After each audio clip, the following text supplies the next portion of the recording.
50 লাখ টাকার মোবাইল হাওয়া। রাতারাতি মুর্শিদাবাদের মিশন ইম্পসিবল। অত্যাধুনিক কায়দায় দেওয়াল কেটে শোরুম লুট। মুর্শিদাবাদ জেলার সালারে ঘটল এক অবিশ্বাস্য দুঃসাহসিক চুরি, যা দেখে মনে হচ্ছে যেন কোনো হলিউড থ্রিলারের চিত্রনাট্য।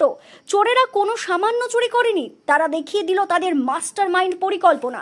সালারের শিরিষতলা এলাকার মোবাইল প্ল্যানেট শোরুমে রাতে চালানো হলো এই হাইটেক অপারেশন। চোরেরা সামনের গেট নয়, বরং দোকানের পেছনের মোটা দেওয়াল কেটে বিশাল গর্ত তৈরি করে ভেতরে প্রবেশ করে। কর্মচারীরা সকালে এসে দেখেন ভেতরে শুধু ভাঙা বাক্স, কাগজপত্র ছড়ানো এবং 40 থেকে 50 লক্ষ টাকার মোবাইল ফোনের বাক্সগুলো সম্পূর্ণ ফাঁকা। এই বিপুল পরিমাণ সম্পত্তি এক রাতের মধ্যে যেন বাতাসে মিলিয়ে গেল। স্থানীয়দের প্রশ্ন, সালার কাটোয়া রাজ্য সড়কের মতো গুরুত্বপূর্ণ জায়গায় কিভাবে এত বড় চুরি হলো? এই চোরেরা কি এলাকার নিরাপত্তা ব্যবস্থার দুর্বলতা দেখালো?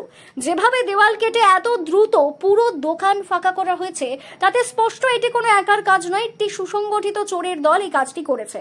শোরুম মালিক সালার থানায় অভিযোগ দায়ের করেছেন। পুলিশ তদন্ত শুরু করেছে। সিসিটিভি ফুটেজ খুঁজছে এবং পালানোর রাস্তা ও সন্দেহভাজনদের সন্ধানে চিরুনি তল্লাশি চালাচ্ছে।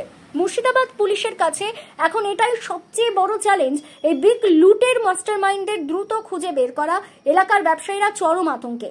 দর্শক বন্ধুদের কাছে অনুরোধ, এই চুরিটা দেখে আপনার কি মনে হচ্ছে কমেন্ট করে জানান এবং আমাদের ইউটিউব চ্যানেল গ্রাম বাংলা নিউজ 4M চ্যানেলটিকে সাবস্ক্রাইব করে পাশে থাকবেন। আপনার একটা সাবস্ক্রাইব আমাদেরকে আপনাদের পাশে পৌঁছতে সহায়তা করে। আপনারা দেখছেন গ্রাম বাংলা নিউজ, সবার সাথে সবার পাশে। আজ ভোরের দিকে সকাল ভোর 3টের দিকে দেয়াল কেটে, পশ্চিম দিকে দেয়াল কেটে চুরি হয়েছে। কত টাকা চুরি গেছে বা কী কী চুরি গেছে? কাউন্ট করা হয়নি একটা বন্ধু, পুলিশ এসেছিলেন, দেখিয়েছেন আনুমানিক 40 থেকে 50 লাখ। আপনারা কীভাবে জানলেন?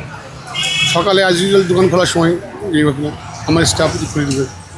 আমাদের সিসিটিভি ফুটেজ আছে একদম। কখন জানতে পারলাম? আমরা সকালে যখন আসি দোকান খুলতে, তখন 8:30 নাগাদ দোকানে আসি। সেই অবস্থায় এসে দেখি যে দোকানের যখন শাটার তোলা হয়, শাটার তোলার পর দেখি দোকানের মাল সব ছড়িয়ে ছিটে পড়ে আছে। তারপর দেখি যে আপনার দোকানের পশ্চিম দিকে দেয়ালটা ফুটো করা আছে। তাই দেখে আমরা আমাদের অনারকে ফোন করি, উনি আসেন, উনি এইসব জিনিসটা দেখেন যে আপনার দোকানে চুরি হয়েছে। মোটামুটি কত টাকা চুরি গেছে বলে তুমি মনে হয়? আনুমানিক 40 লাখ হবে, 35-40 লাখ। আচ্ছা, কী চুরি গেছে? ফোন গেছে, ট্যাব গেছে, আমাদের দুটো ল্যাপটপ ছিল, ল্যাপটপ দুটো গেছে, ক্যাশ ছিল আপনার ক্যাশ ড্রয়ারে, ক্যাশ হয়ে গেছে। মোটামুটি